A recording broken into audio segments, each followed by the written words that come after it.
Ambassador Tejo walked through the great halls of Nexus Prime with heavy steps. His blue skin showed the stress lines that came with age and too many difficult meetings. The Galactic Council building rose high above the clouds, its crystal walls catching light from 3 different suns. It was beautiful, but today it felt cold.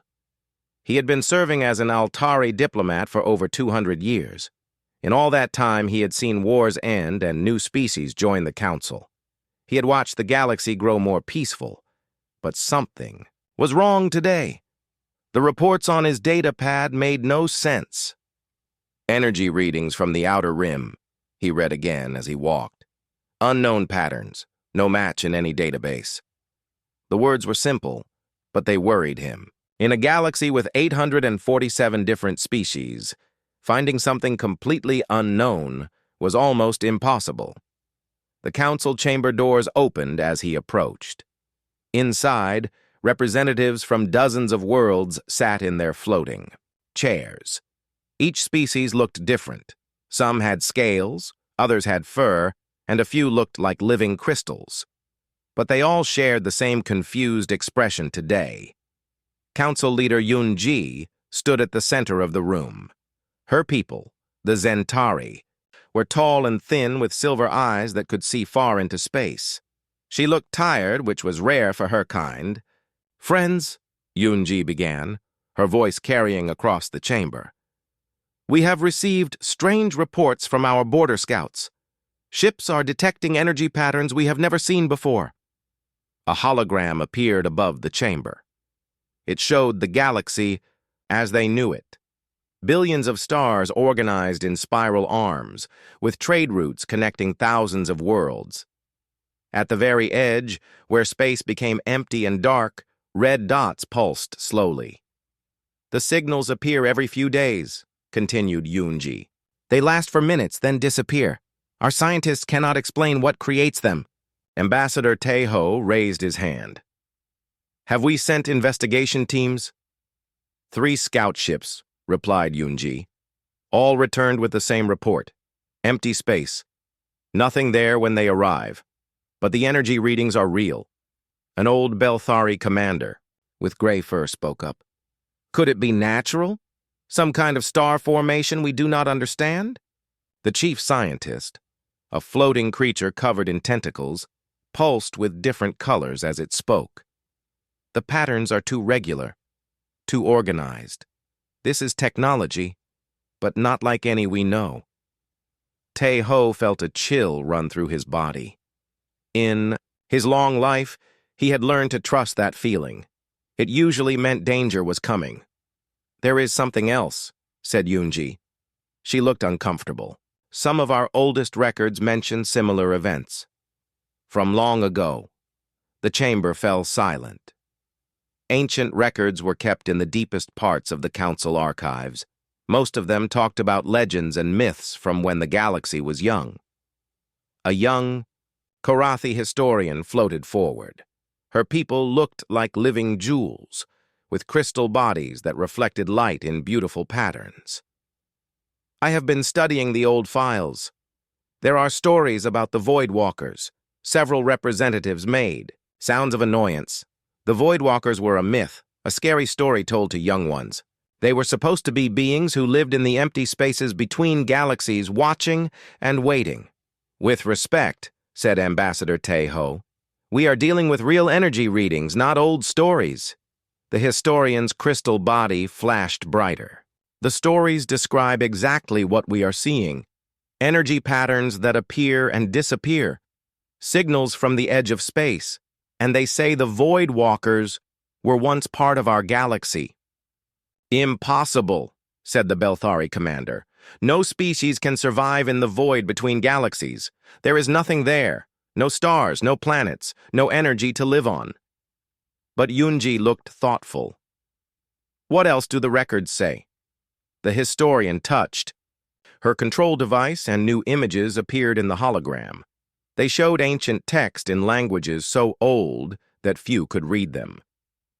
They speak of a species that was removed from the galaxy, sent away because they were considered dangerous. "Dangerous how?" asked Taeho. The records are not clear, but they suggest these beings could adapt to any environment. They learned too quickly, grew too powerful. The ancient council decided they were a threat to galactic peace. The chamber filled with nervous sounds. The idea that the old council had exiled an entire species was disturbing. Modern galactic law protected all thinking beings. Even if this is true, said the scientist, that was thousands of years ago. No species could survive that long in empty space. As if responding to his words, a new alarm began to sound. The chamber's communication system activated, and a panicked voice filled the room. Council Leader Yoonji, we have detected massive structures appearing at coordinates 847 Alpha 9. They are huge, Leader. Bigger than anything we have ever seen. The hologram changed to show live images from their most distant sensors. At the edge of their galaxy, where only darkness should exist, something was taking shape. Structures that looked like they were made of light and metal stretched across space. They were beautiful and terrible at the same time. How many? Asked Yoonji, her voice steady despite her obvious fear. Hundreds, Leader, maybe thousands. They keep appearing. Taeho stared at the images. The structures moved with purpose, arranging themselves in patterns that hurt to look at directly. This was not natural. This was the work of minds far advanced, beyond anything in the galaxy. Then the communication system crackled again. This time, the voice was different.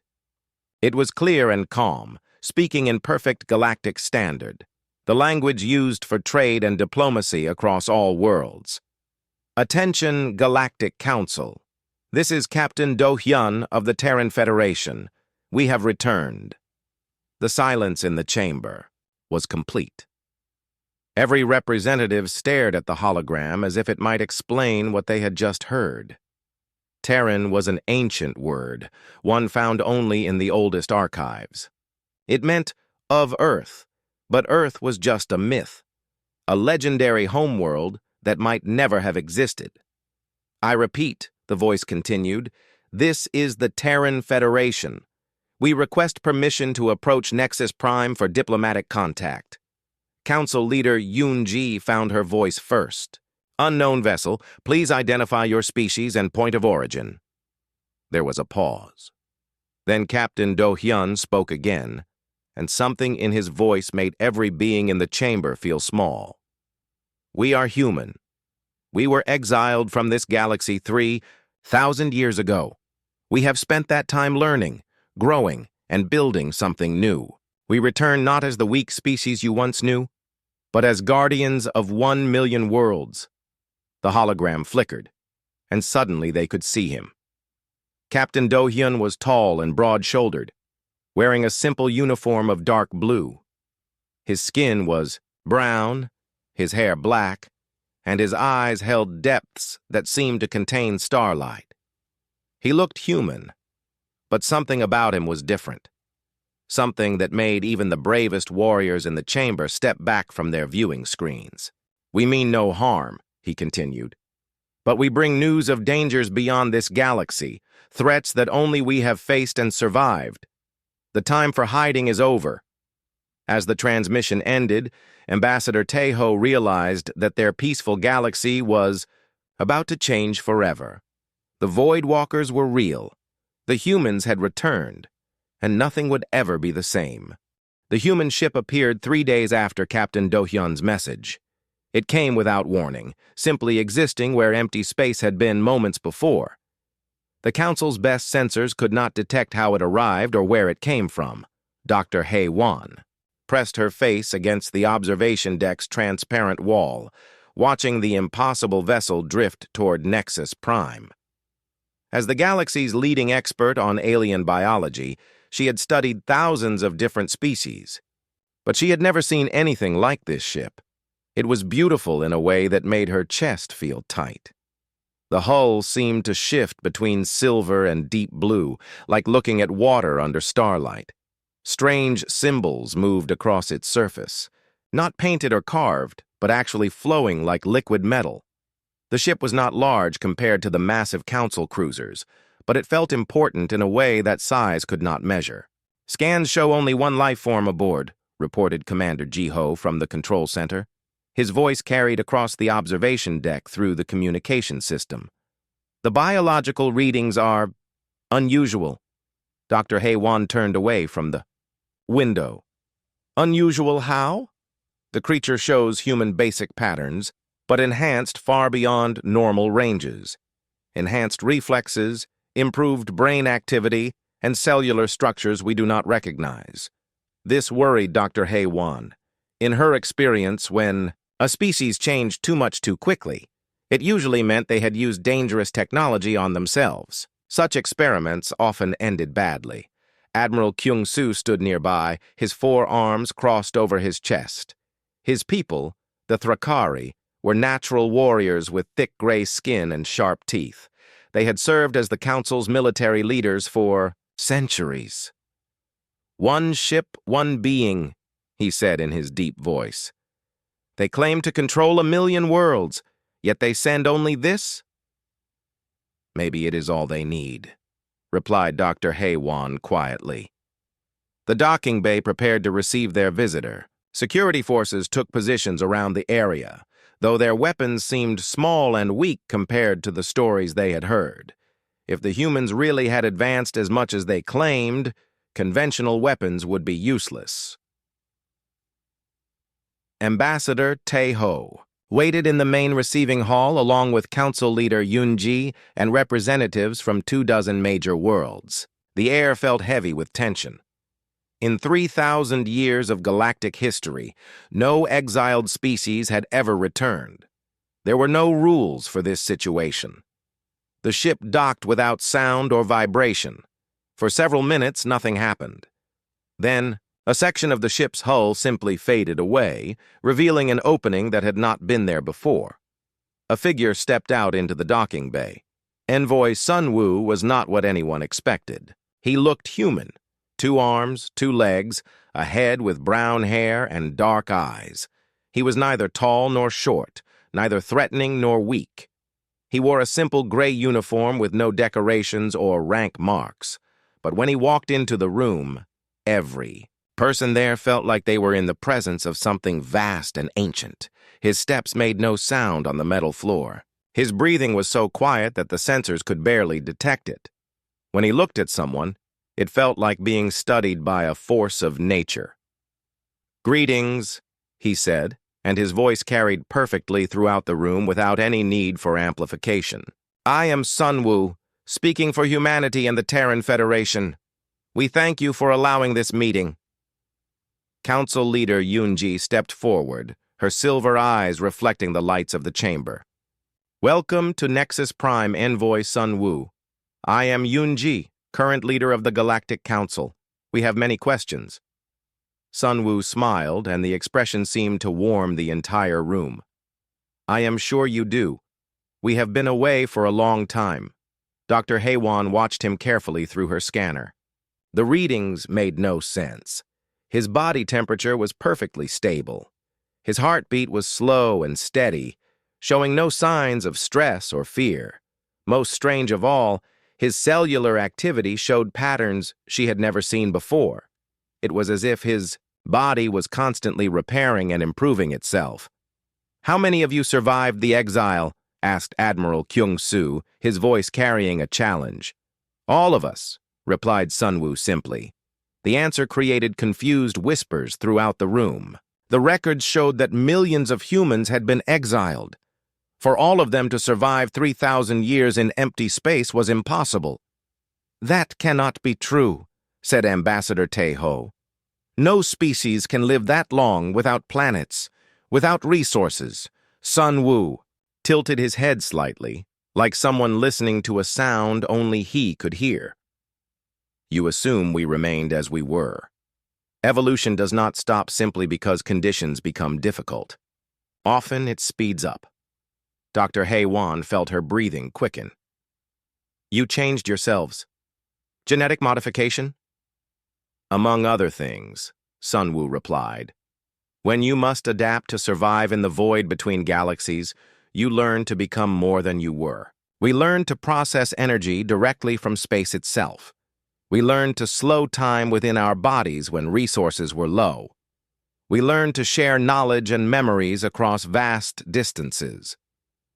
The implications hit Dr. Haywan like a physical blow. What Sun Wu described was not simple genetic modification.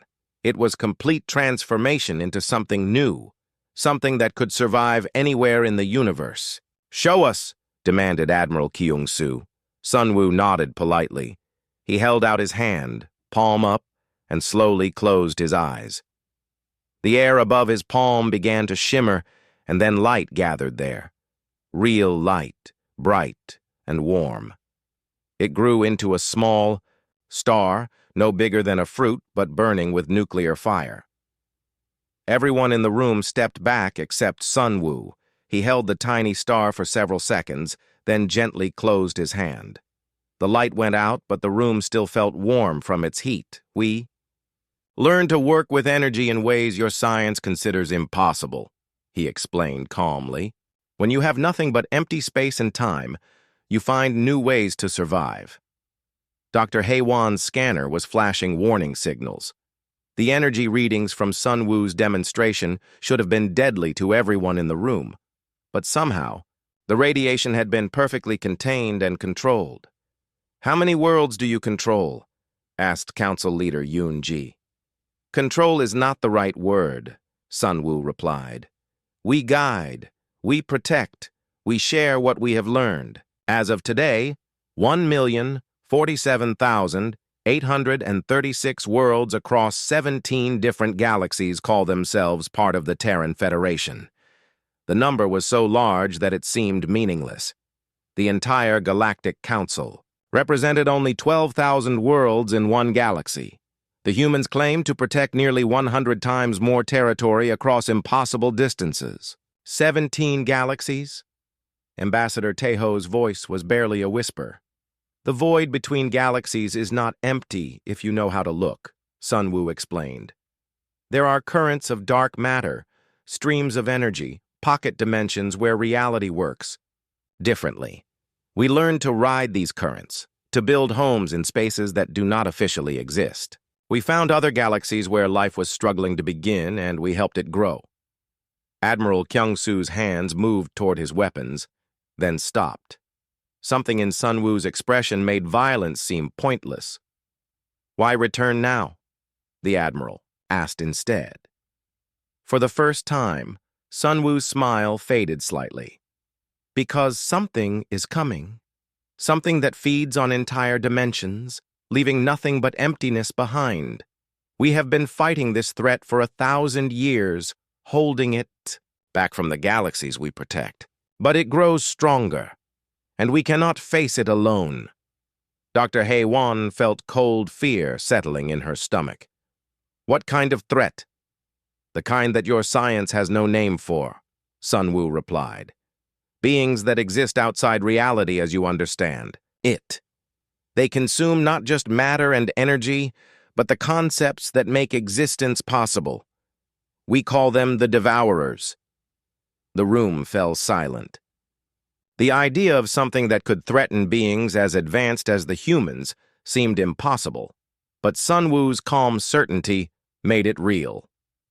"We do not ask you to fight," Sun Wu continued. "We ask only that you allow us to protect you as we protect all thinking life. In return, we offer knowledge, technology, and friendship." Council Leader Yoon-ji looked around the room at her fellow representatives.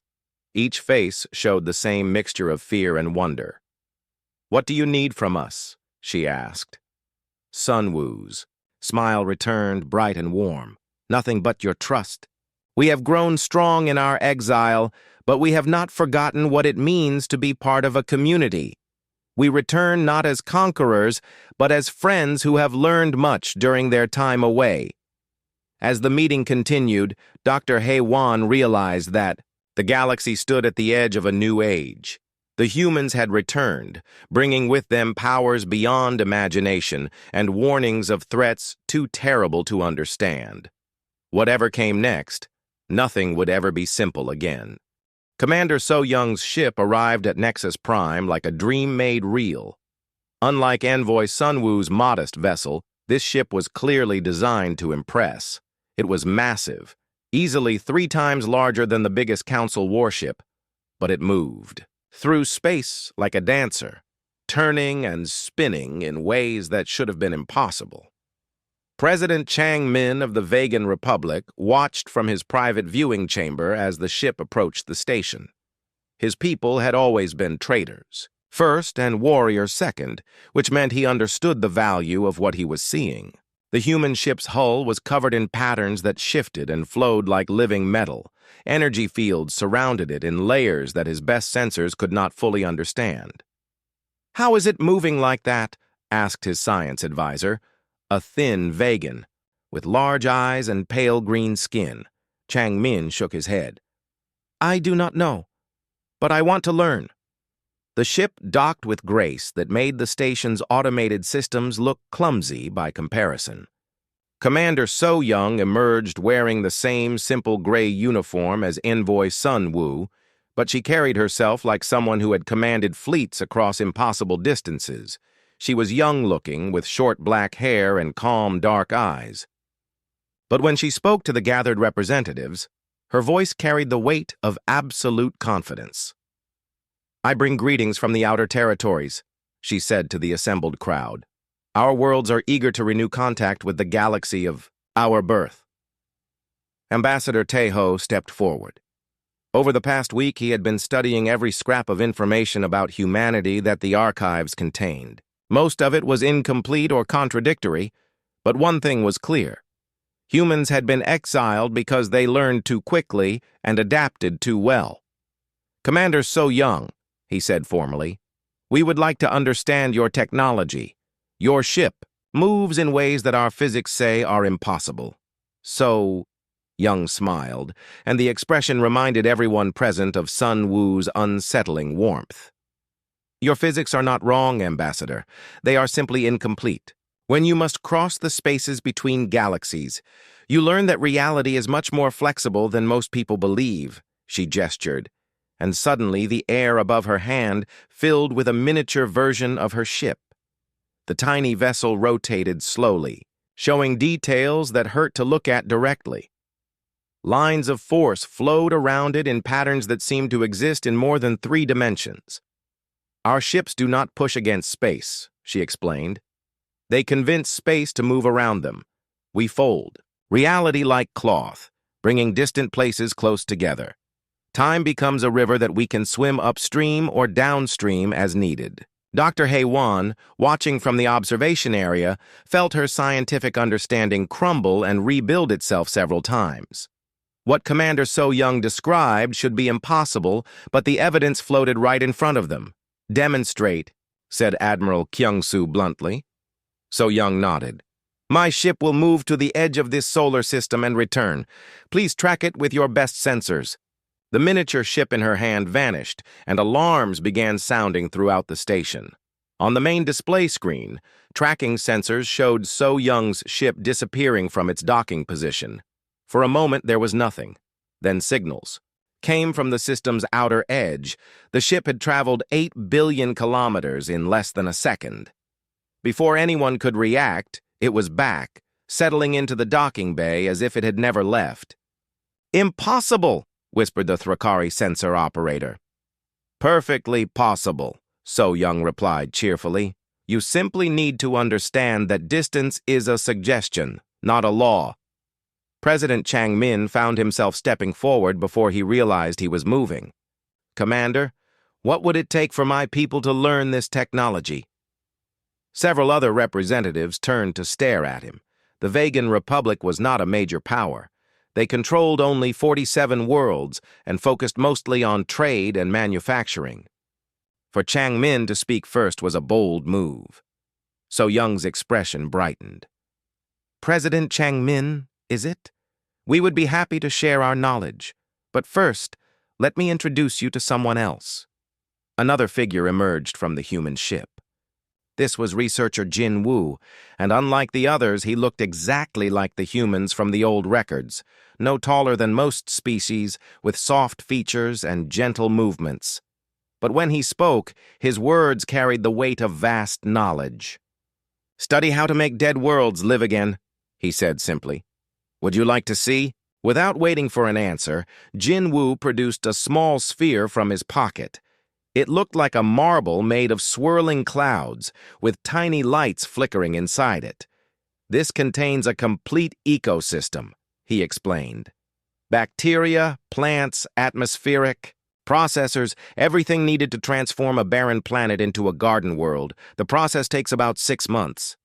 Dr. Haewon felt her legs grow weak. Terraforming was possible with current technology, but it took centuries and cost enormous amounts of resources.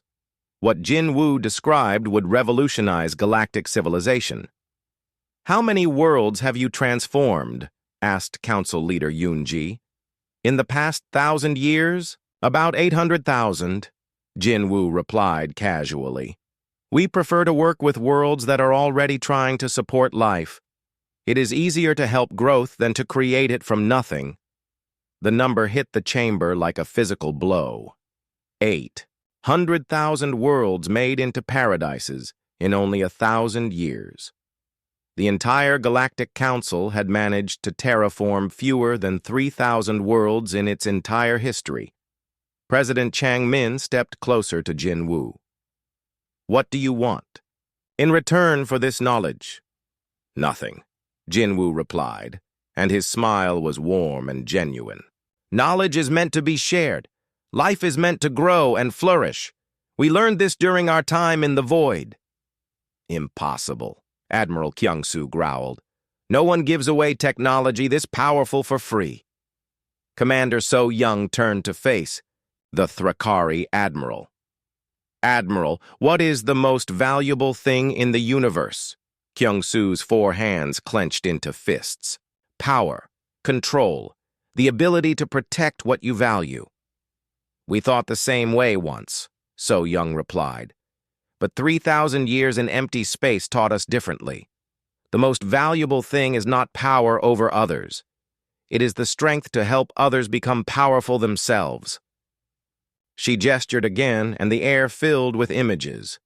Worlds covered in green forests and blue oceans, cities that floated in the clouds like jewels, space stations that looked like flowers blooming among the stars.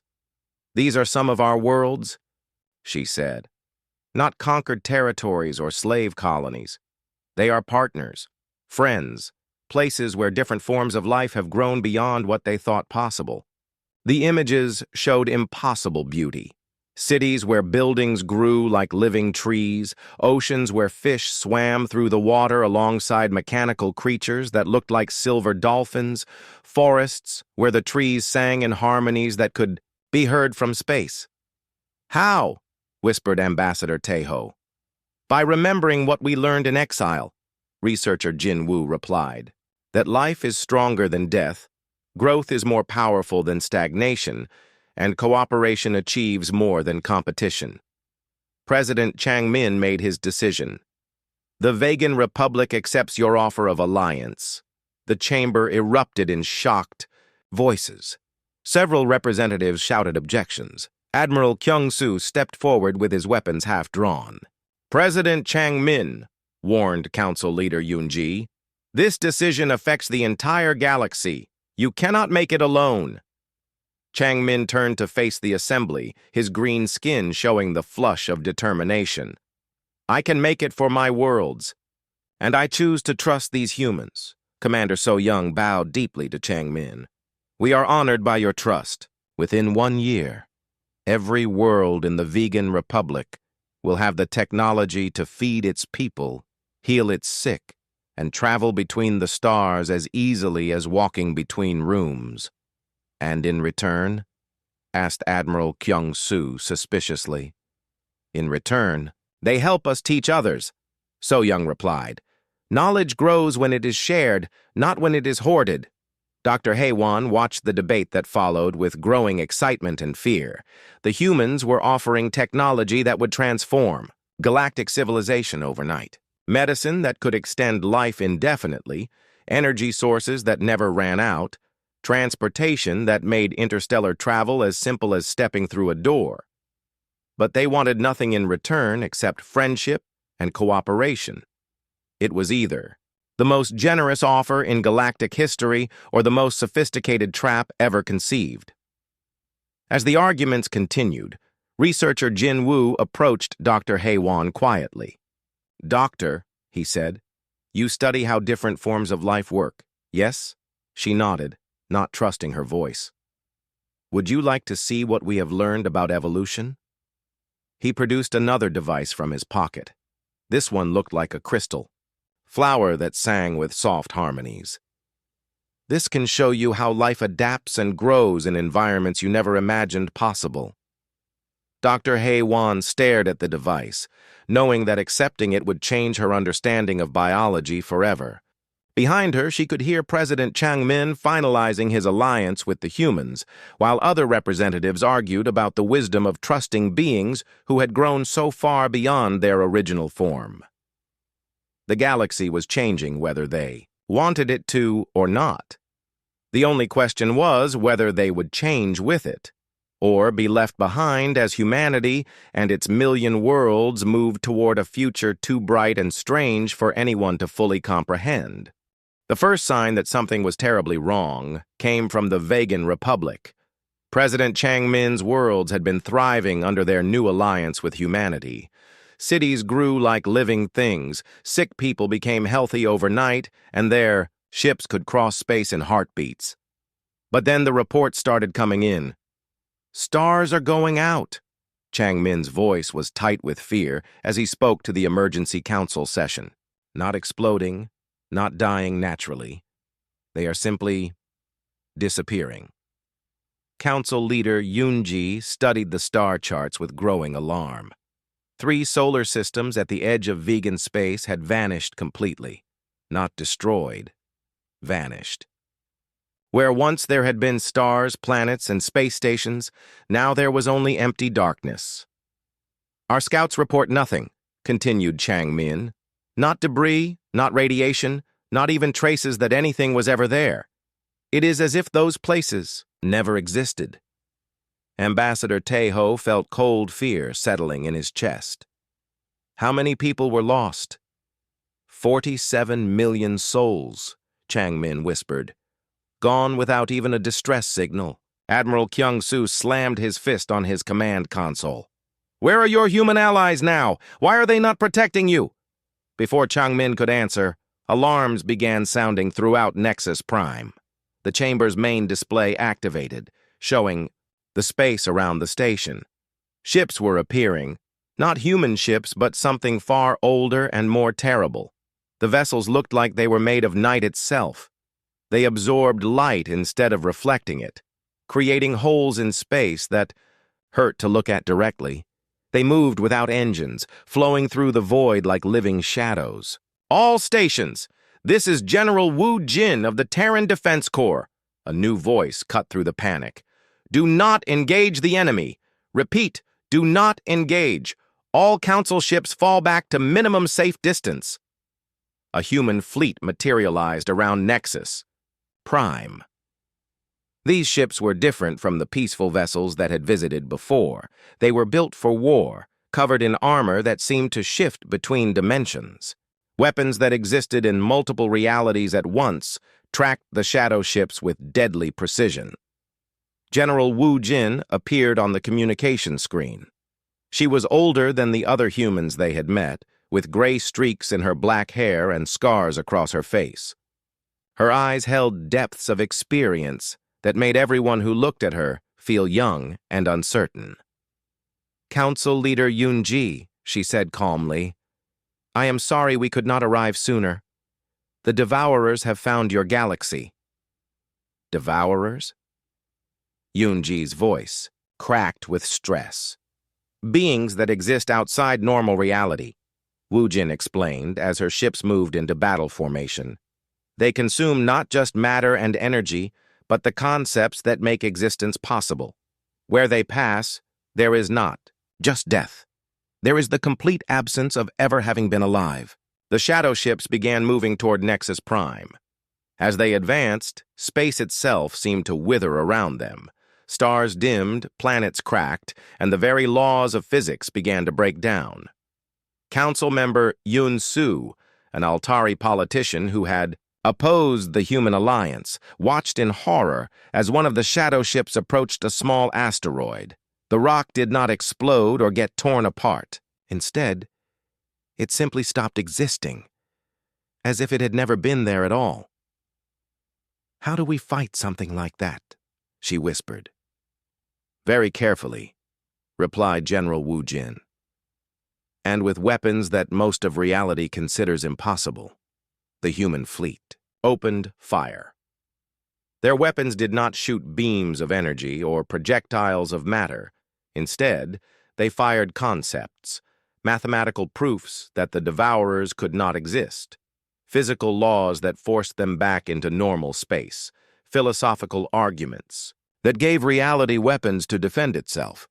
The battle was unlike anything the galaxy had ever seen. Ships fought in dimensions that folded back on themselves. Time flowed backward and forward simultaneously as both sides tried to rewrite the past to ensure their victory. Warriors died and came back to life as the fundamental nature of death itself became a battlefield. Dr. Heywan, watching from the safety of Nexus Prime's shielded observation deck, felt her mind struggling to understand what she was seeing. "This is not science," she said to herself. "This is something beyond science." "You are learning," said a familiar voice.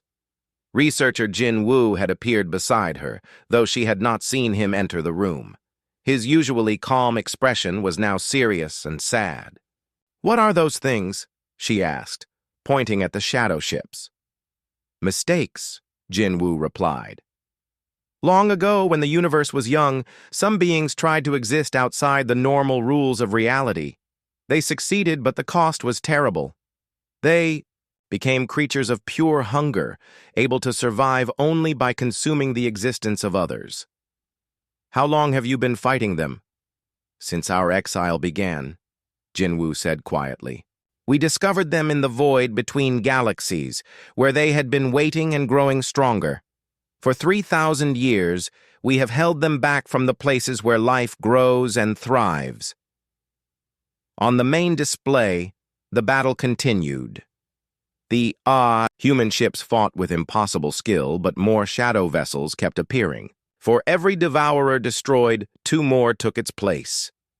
"We cannot win this way," observed Admiral Kyung-soo, his military mind understanding the tactical situation even if he could not comprehend the weapons being used. General Wu Jin's voice came through the communication system, calm despite the chaos around her. "Admiral Kyung-soo is correct. This is only the first wave. We can drive them back, but they will return with greater force." Council Leader Yoon-ji found her voice. "What do you need from us?" "Time," replied Wu Jin, "and trust. We must gather our full strength for what is coming. This galaxy contains nearly 1 trillion thinking beings. We will not let the devourers have even one of them." The shadow ships began retreating as the human weapons took their toll. But as they fled, they left behind areas of space that looked wrong. Patches of darkness where the laws of physics did not work correctly. "They are marking this galaxy," Jin Wu explained to Dr. Heywan, "creating wounds in reality that will let them return more easily." "Can those wounds be healed?" "Yes, but it requires power that your science cannot imagine and sacrifices that we hope never to make." As the immediate battle ended, messages began flooding in from across the galaxy. The attack on Nexus Prime had been only one of dozens. The devourers had struck at major worlds, trade routes, and population centers. Billions of people had simply stopped existing, taking with them any memory that they had ever lived. Council member Yun Su approached General Wu Jin's holographic image. "You said you have been fighting these creatures for 3,000 years. Why did you not warn us sooner?" Wu Jin's scarred face showed a mixture of regret and determination. because we hoped we could handle this threat alone, because we remembered how your predecessors reacted to our rapid growth and adaptation. We thought it was better to protect you from a distance than to risk causing panic." "And now?" asked Yunsu. "Now the choice has been taken from us," Wu Jin replied. "The Devourers have grown too strong, and they have found this galaxy despite all our efforts to hide it. We must fight together, or we will all cease to exist together." Ambassador Taeho stepped forward. "What must we do?" "First, evacuate your most vulnerable populations to the core worlds. The Devourers prefer to attack isolated systems where resistance will be weakest. Second, prepare your people for changes they cannot imagine. This war will require weapons and tactics that will reshape what it means to be alive." President Chang Min, who had been silent during most of the crisis, finally spoke. "My people trust you. We will do whatever is necessary." General Wu Jin nodded gratefully. "Thank you, President Chang Min. But understand, what is necessary may include evolution beyond your current forms. The Devourers can only be fought by beings who exist partially outside normal reality. We learned this the hard way during our exile." The implications hit the chamber like a physical blow. The humans were not just offering alliance, they were offering transformation into something more than what the galaxy's species currently were. "You want to change us," said Admiral Kyung-soo, his voice filled with suspicion and fear. "We want to give you the tools to survive," Wu Jin replied. "The choice of whether to use them is yours. But know this. The Devourers are coming in force, and conventional weapons cannot touch them. Either we evolve together, or we die as we are." As emergency sessions began across the galaxy, Dr. Haewon realized that the peaceful age of galactic civilization was ending. What would replace it, if anything survived at all, would be shaped by choices that no species had ever faced before. The humans had returned as humanity's legends, backed by 1,000,000 worlds and armed with impossible weapons. But even they might not be enough to save everyone from an enemy that could erase the very concept of existence itself. Admiral Dong-hyun arrived when reality itself began to break. His flagship appeared not through normal space travel, but by stepping sideways through dimensions that existed between thoughts. The ship was massive beyond comprehension, larger than most moons. But it moved with the grace of a dancer and the purpose of a storm. Council leader Yun-ji watched from Nexus Prime as the human fleet arranged itself in impossible formations around the galaxy's core. Ships that existed in multiple realities simultaneously created barriers of crystallized space-time. Others sang harmonies that made the vacuum itself solid enough to build fortresses upon. "I am Admiral Dong-hyun," the human commander announced, his voice reaching every communication device in the galaxy simultaneously. "I speak for the 1,000,000 worlds of the Terran Federation and the 17 galaxies under our protection. The enemy has come to devour you. We will not allow this." The Devourers had returned in force. Where dozens of shadow ships had attacked before, now there were millions. They flowed into the galaxy like a tide of hungry darkness, consuming entire star systems as they advanced. Planets, stars, space stations, all vanished without trace, as if they had never existed. But something was different this time. The human defenses held. Navigator Boram stood on the bridge of her vessel, guiding fleets through battles fought in folded space. She was young-looking, with silver hair that moved like liquid starlight, but her eyes held the depth of someone who had sailed between universes for centuries. "Admiral," she reported calmly, "the Devourers are trying to attack through the past. They want to erase this galaxy before life ever began here." "Understood," Dong-hyun replied. "All Chronos units, engage temporal barriers. Do not let them reach the moment of this galaxy's birth."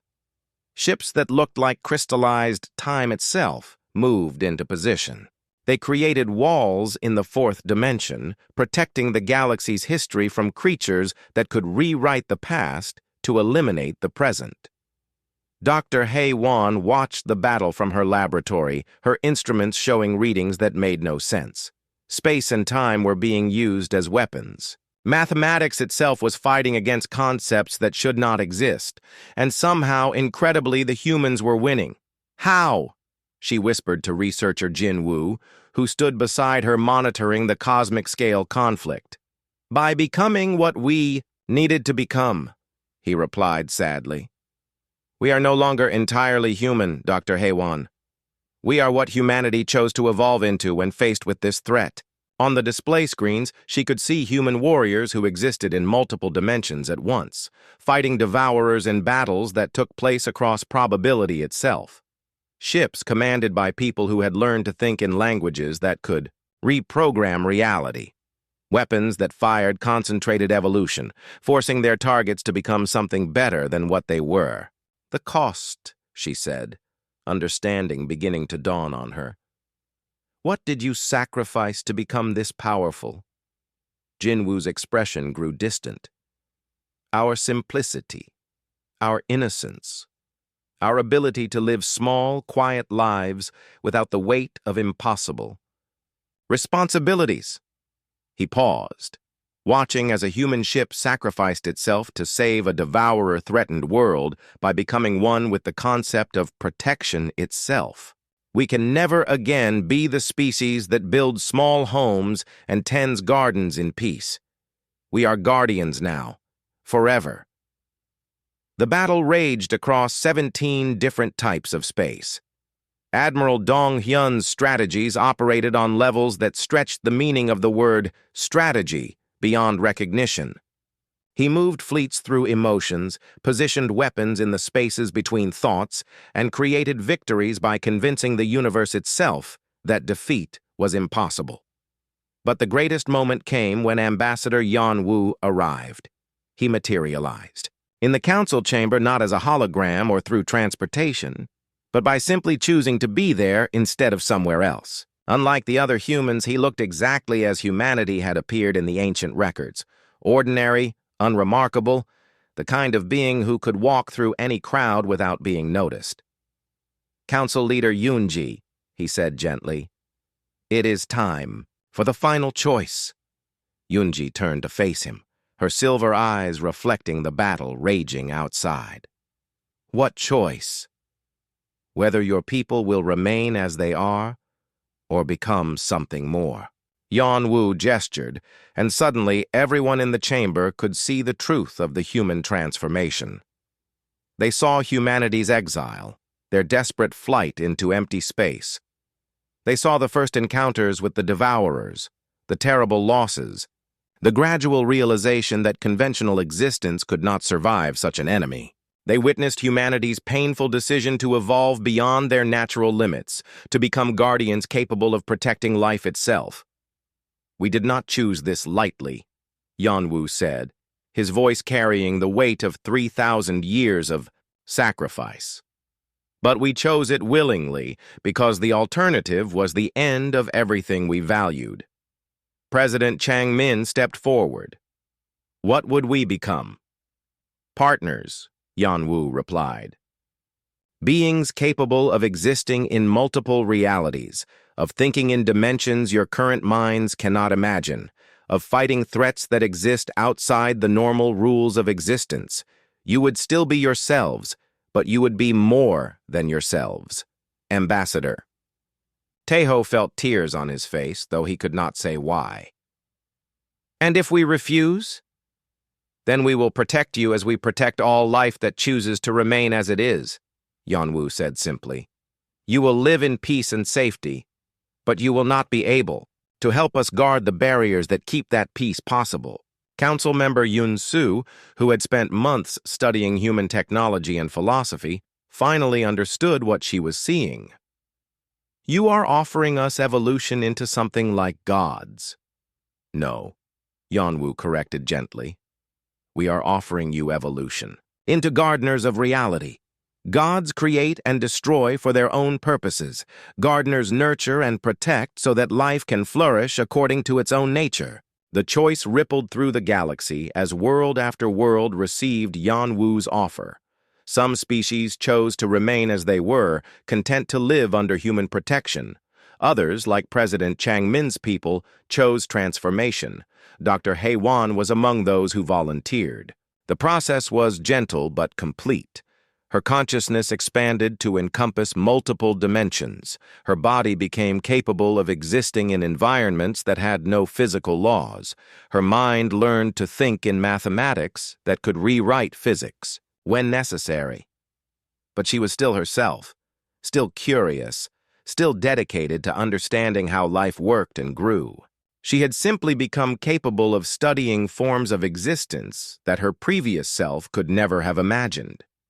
The war's end came not with a great battle, but with a moment of perfect cooperation. The combined might of humanity's million worlds, backed by the transformed volunteers from the galaxy, focused on a single task: convincing the Devourers that existence was more interesting than non-existence. It was Navigator Bo-Ram who found the key. "They were not always destroyers," she reported to Admiral Dong-hyun, as reality stabilized around them. "Long ago, they were explorers who pushed too far beyond normal existence. They forgot how to appreciate what they found and became only hungry for more. The solution was as beautiful as it was simple. Instead of destroying the Devourers, the humans and their new allies reminded them what it felt like to discover something wonderful. They showed them galaxies where life created art, worlds where different species worked together to build something greater than themselves, civilizations that chose growth over conquest.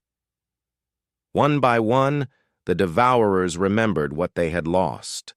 The hunger that drove them to consume existence faded, replaced by curiosity about what new wonders life might create if given the chance to flourish. Years later, Ambassador Tae-ho, now capable of existing in 7 dimensions simultaneously, while still enjoying a simple cup of tea, stood in the new Universal Council chambers. Representatives from thousands of species, both transformed and unchanged, worked together to nurture life throughout the known universe. "Did we make the right choice?" he asked Yan Wu, who had taken the simple title of friend to all and seemed content to help with whatever small problems arose. Yan Wu smiled, and his expression held all the warmth of humanity's ancient dream of peace among the stars. "Look around you, Tae-ho. Children playing games that reshape local physics for fun. Artists creating beauty that exists in dimensions we did not know were possible. Scientists discovering new forms of life that emerge from the interaction between different realities. Gardeners tending forests that grow across multiple universes." He paused, watching a group of young beings, some human, some Altari, some from species that had been born after the transformation, working together to plant seeds that would become stars. "The universe is more alive, more creative, more full of wonder than it has ever been," Yan Wu continued.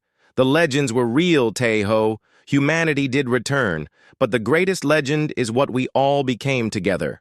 Ambassador Tae-ho nodded, understanding finally why the humans had spent 3,000 years learning to protect rather than conquer. Power meant nothing if there was no one to share the wonder with. The exiled species had returned as legends, backed by 1,000,000 worlds.